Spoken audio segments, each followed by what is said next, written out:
حسبي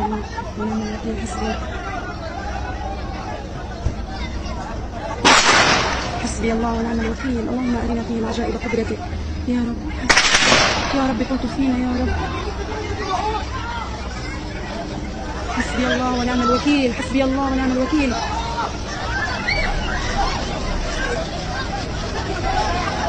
يا رب يا رب لطفك يا رب فينا.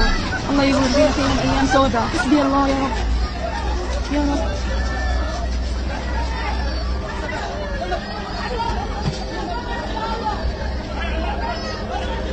Haleluya, haleluya, haleluya. Assalamualaikum warahmatullahi wabarakatuh. Salam Aki. Aku kabarkan Injil keselamatan. Bapak Ibu Yesus Tuhan, ketemu lagi dengan saya Evangelis Avraham Effendi Usman. Bagaimana kabar Bapak Ibu semua? Tentu luar biasa. Dan saudaraku para pencinta Injil Habagat, kita masih memberikan informasi kepada teman-teman kita dari seberang supaya juga mereka bisa berpikir dengan akal yang sehat. Karena informasi yang kita dapatkan sangat bertentangan sekali dengan informasi yang mereka beritakan. Maka kita perlu berdiri tengah-tengah untuk mengajak mereka berpikir dengan hati, berpikir dengan akal pikiran yang sehat, dan mari kita netral. Ketika kita memberikan informasi, jangan seolah-olah kita berdiri membuat orang ketika mendengarkan suara kita, ketika mendengarkan apa yang kita sampaikan, membuat amarah orang memuncak. Tapi mari kita mengajak orang untuk berpikir dengan netral, dan mari kita berdoa sama-sama supaya peperangan ini segera berakhir, segera selesai, dan terjadi perdamaian di antara kedua belah pihak. Tetapi saya selalu mengatakan bahwa selama Hamas masih ada di daerah Gaza, di jalur Gaza, selama itu sangat sulit masyarakat Palestina merasakan aman, merasakan damai sejahtera, merasakan sukacita. Seperti di video di awal tadi Bapak Ibu. Ya, seperti video di awal tadi. Nah, itu tadi saudaraku, di mana teroris Hamas menembak orang-orang yang ingin meninggalkan rumah sakit Gaza sesuai perintah tentara Israel. Bapak Benjamin Netanyahu bersama dengan seluruh tentaranya menghimbau kepada masyarakat Gaza yang ada di rumah sakit supaya semuanya meninggalkan tempat itu dengan meletakkan kain putih di atas kepala, menaruh kain putih di atas kepala. Nah, tujuannya untuk apa? Supaya semua teroris yang ada di tempat itu bisa di bumi hanguskan, hanya itu. Nah, sebelumnya masyarakat keluar dari situ, diajak keluar dari situ, lalu sudah diberikan aba-aba, tandanya apa, sehingga bisa dengan mudah terdeteksi mana yang warga sipil dan mana yang teroris. Nah, Bapak Ibu, orang-orang yang mengenakan pakaian putih di atas kepala mereka sebagai tanda menyerah, tetapi tetap saja teroris yang membutuhkan perisai manusia tidak mengizinkan orang-orang pergi. Tidak mengizinkan masyarakat yang ada di jalur Gaza, yang ada di sebuah rumah sakit itu, Hamas tidak mengizinkan mereka untuk pergi. Apa tujuan Hamas? Coba kita berpikir, apa tujuan Hamas sehingga tidak mengizinkan masyarakat untuk pergi? Lalu kita bertanya kepada teman-teman kita semuanya, Bapak Ibu. Apa pertanyaannya? Kenapa banyak sekali korban jiwa di Gaza? Ayo, ada yang bisa jawab? Jawabannya menurut saya satu. Karena markas Hamas di bawah kota Gaza. Hamas sembunyi di bawah kota Gaza. Di bawah kota Gaza dibuat terowongan oleh Hamas. Dan hal ini pernah diberitakan oleh salah seorang pemuda. Ya, oleh seorang pemuda yang dimana kita sama-sama ketahui dia menjadi relawan di sana. Dia pernah beritakan secara tidak langsung bahwa Hamas buat terowongan untuk mereka sembunyi. Dan kita melihat beberapa hari yang lalu beredar di media sosial, dan kita juga pernah beritakan hal ini, di mana Laksamana Muda dari Israel memberitahukan dunia di mana Hamas sembunyi di terowongan-terowongan yang ada di rumah warga, yang ada di rumah sakit. Mereka buat sebuah terowongan untuk mereka sembunyi. Setelah teroris Hamas melakukan tembakan, melakukan serangan, lalu mereka mengumpet lagi di bawah kolong. Mereka ngumpat di terowongan yang sudah mereka persiapkan, yaitu di pemukiman warga, di bawah rumah warga, di tempat tidur warga. Maksudnya di tempat tidur bukan di atas tempat tidur, tetapi terowongannya itu di bawah rumah warga mereka gali, mereka buat. Rumah sakit pernah dijadikan, dan kita melihat informasi yang dibagikan oleh Laksamana Muda dari pihak Israel. Rumah sakit digali, dibikin terowongan, lalu dijadikan markasnya Hamas. Jangan kita berpikir Hamas itu orang yang baik-baik. Bukan orang baik-baik. Namanya juga teroris. Ya, teroris itu bukan orang baik-baik, orang yang mengacaukan keamanan. Sekalipun kita banyak sekali mendengar hari-hari ini, Bapak Ibu, mereka itu orang-orang hebat katanya. Ada yang berkata mereka itu sudah menghafal kitabnya. Seharusnya orang yang sudah menghafal kitabnya itu tidak rela dia membunuh orang lain. Kalau orang itu benar-benar sudah menghafal kitabnya. Seperti kita. Semakin banyak firman Tuhan yang kita tahu, maka sifat-sifat Tuhan itu akan semakin nempel pada kita. Semakin dekat kita dengan Tuhan, semakin tertransfer sifat-sifat Tuhan kepada kita. Semakin kita baca firman Tuhan, apalagi kita bisa hafal, bisa kita hidupkan firman Tuhan, maka hidup kita itu lebih baik. Kita jauh daripada kekacauan-kekacauan. Kita jauh daripada pertengkaran. Kita jauh daripada kekacauan. Kita jauh daripada pembunuhan. Kita jauh daripada ingin bahkan menghina orang lain saja kita sudah tidak mau. Sifat Tuhan itu ada dua yang paling menonjol, kasih dan pengampunan. Nah, kalau memang benar orang itu, Hamas itu menghafal kitabnya, kenapa dia rela melakukan apa yang kita lihat di video tadi? Warga sipil dijadikan tameng. Warga sipil dijadikan tempat mereka sembunyi. Dia sembunyi di balik ibu-ibu. Dia sembunyi di bawah kolong rumah masyarakat. Sehingga ketika dilakukan bom, yang kelihatan adalah masyarakatlah yang menjadi korban.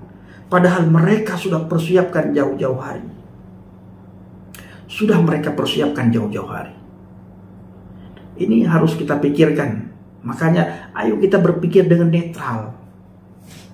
Saya tidak yakin Hamas itu punya agama. Karena orang yang beragama semakin dekat dengan Tuhan, semakin bagus sifatnya, semakin baik sifatnya.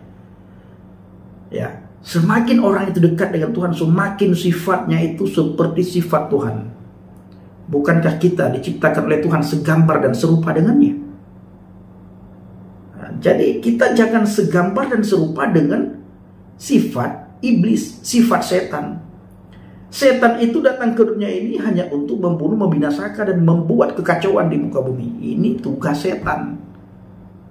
Nah, jadi kalau ada orang yang suka melakukan kekacauan, suka membunuh orang, suka bikin orang menderita, ya itulah tugas setan, sifat setan.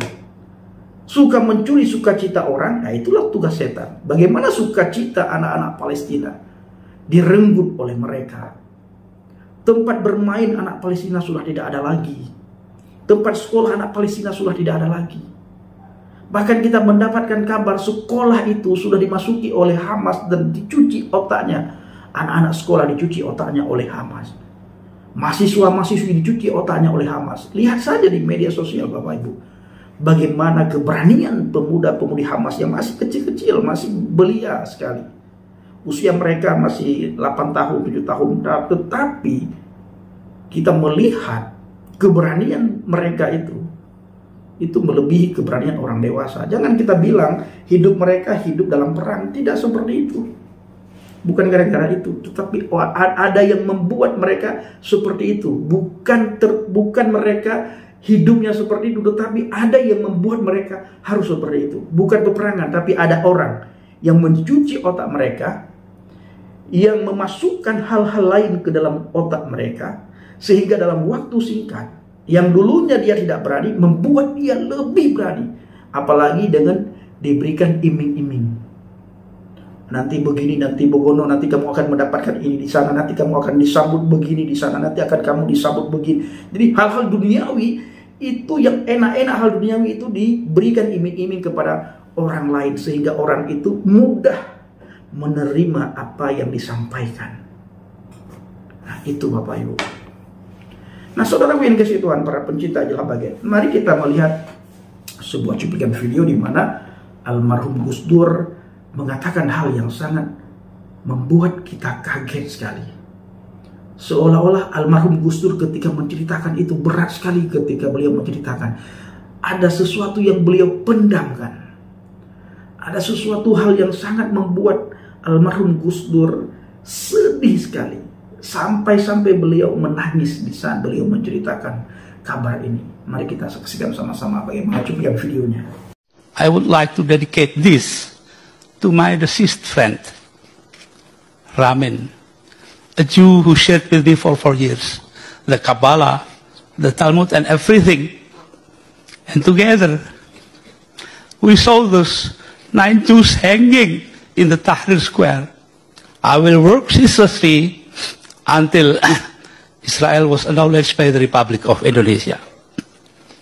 This is important because if we are like to be an honest people, dedicated to openness, then we have to acknowledge Israel. There is no other way. I know this will make the current fundamentalists in Indonesia very angry. There is no other way to say it. Because if we are not frank, we are not honest to ourselves. Thank you. Nah, itu tadi Bapak Ibu yang dikasihi Tuhan, cuplikan videonya ketika almarhum Gus Dur menceritakan sesuatu yang sangat membuat hati beliau sedih sekali ketika beliau menceritakan. Begitulah kelakuan daripada Hamas. Apakah yakin kita bahwa Hamas itu sudah menghafal ini, menghafal itu? Saya tidak yakin. Saya benar-benar tidak yakin. Nah, saya ulangi, sifat Tuhan yang paling menonjol itu ada 2, kasih dan pengampunan. Dan yang sangat dikenal itu adalah sifat Rahman dan Rahimnya Tuhan. Jadi semakin dekat seseorang dengan Tuhan, apalagi orang itu bisa menghafal kalamnya Tuhan, sudah secara otomatis sifat Rahman dan Rahimnya Tuhan itu akan hidup pada diri orang yang menghafal kalam Tuhan. Saya yakin sekali, ya, sangat yakin. Kecuali orang tersebut menghafal kalam Tuhan, kalam-kalam tertentu saja yang dia hafal. Kalam yang membuat dia begini, ya dia hafal, dia pakai kalamnya itu. Itu terus yang dihafal. Ini Bapak Ibu, saya ulangi, seseorang yang dekat dengan Tuhan, yang menghafal kalam Tuhan, maka sifat Rahman dan Rahim Tuhan akan orang tersebut hidupkan. Kecuali orang itu menghafal kalam Tuhan, kalam tertentu, artinya ayat-ayat tertentu saja yang dia hafal. Nah, ini Bapak Ibu, ya. Maka Bapak Fahri Hamzah pernah berkata, Islam Timur Tengah itu sangat sulit sekali untuk diajak masuk ke dalam sebuah negara. Ini pernah beredar cuplikan video Bapak Fahri Hamzah dengan menggebu-gebu beliau berkata, ya, menggebu-gebu beliau berkata. Mari kita saksikan bagaimana cuplikan video Bapak Fahri Hamzah. Kenapa Timur Tengah itu gagal jadi negara? Orang Islam ini susah diajak bernegara. Susah. Orang Islam ini paling gampang diajak memberontak. Orang Islam itu kan baca Al-Quran. Al-Quran itu imamuna. Dalam Islam itu Al-Quran adalah imamku. Jadi kalau orang Islam itu baca Al-Quran, itu seperti mendapat perintah langsung. Dan dia nggak mau ada negara yang menjembatani ini. Nggak gampang itu ngajak orang Islam masuk negara. Wa qatiluhum hatta la takuna fitnah. Kalau Qurannya bilang begitu, dan perangilah mereka sampai nggak ada fitnah. Perang orang itu. Berat orang Islam ini diajak untuk menerima negara. Nah, di Indonesia ini capek para ulama ini. Udah nyeret ini kesultanan Islam ini datang menerima republik, ya sudah. Ini yang menurut saya, khawatir saya, ada yang rawan ini, yang memprovokasi seolah-olah ini belum final, padahal ini udah dianggap final. Saya terus terang kecewa betul itu dengan tokoh-tokoh tua, macam Pak Hendro dan lain-lain. Kerjaannya itu gangguin orang Islam terus. Wah, ini orang mau bikin negara khilafah. Khilafah apa? Khilafah itu konsep, ada dalam Al-Quran. Itu benih. Mau jadi kerajaan oke, nggak ada bentuk negara dalam Islam. Mau jadi kesultanan oke, mau jadi republik oke, mau menjadi federasi oke, mau jadi apapun oke. Khilafah itu benih. Khilafah itu artinya tanggung jawab, pertanggungjawaban. Kita ini mengurusi sesama itu adalah pertanggungan. Inni ja'ilum fil ardi khalifah. Kata Tuhan ngomong sama malaikat, saya mau turunkan manusia ini sebagai khilafah, sebagai khalifah. Tuhan yang ngomong begitu. Maksudnya manusia ini dilengkapi oleh Tuhan sebagai fi ahsani taqwim, diciptakan sebagai makhluk yang sempurna, akalnya, budinya luar biasa semua, dikasih tanggung jawab ngurus manusia ini. Supaya manusia tahu bahwa ada konsepsi pertanggungjawaban di antara mereka, dan terjadilah itu. Sepanjang sejarah sudah terbentuk. Tiba-tiba sampai di Indonesia hari ini ada yang ingin memecah belah kita. Menganggap konsepsi-konsepsi dasar agama sebagai ancaman kepada republik. Menurut saya, inilah ancaman dan bahaya kepada negara kita sekarang. Nah, itu tadi saudaraku. Ya, kita sudah dengar sama-sama seperti apa kata Bapak Fahri Hamzah. Bapak Ibu dikasih Tuhan, pertanyaan kita sekali lagi kepada teman-teman semuanya bahwa kenapa banyak korban jiwa di Gaza? Jawabannya, karena markas Hamas di bawah kota Gaza. Dan ini pernah disampaikan oleh seorang pemuda yang menjadi relawan di daerah Palestina. Dia pernah berkata, seperti saya katakan tadi, Gaza buat terowongan untuk mereka bersembunyi. Sulit sekali terowongan itu dibuat. Nah, ini pernah dia sampaikan. Dan banyak komentar saya membaca, ada yang berkata, jangan kamu bongkar, katanya. Ya, jangan bongkar dong bang ini, namanya, saya malas sebut nama dia. Ya, males. Dia sendiri pernah memberikan informasi bahwa Hamas buat terowongan di pemukiman-pemukiman warga. Dan banyak komentar mengatakan, jangan dong bang, sampaikan hal tersebut, jangan beritahukan. Jangan publikasikan, katanya. Jadi kebenaran itu akan mencari jalannya sendiri, sekalipun ditutup-tutupi Bapak Ibu. Maka kita bersyukur dengan adanya internet, ya. Dengan adanya internet yang dibuat oleh orang kafir, bisa mereka nikmati. Dan dengan adanya internet, kita bisa mengetahui kebenaran yang sesungguhnya terjadi di lapangan itu seperti apa. Sehingga kita tidak termakan informasi yang kita lihat hari-hari ini di media sosial yang mereka beritakan. Baik saudara yang dikasihi Tuhan, kiranya video ini bisa mencerahkan kita semuanya, bisa memberikan informasi yang solid kepada kita sehingga kita tidak termakan dengan informasi hoax. Terima kasih. Assalamualaikum warahmatullahi wabarakatuh. Salam Aki. Aku kabarkan Injil keselamatan. Bapak Yahweh Bishim Adonai Yesus Hamasya Waruah Kudus memberkati kita semua. Haleluya. Amin. Salam Murtadin. Terima kasih.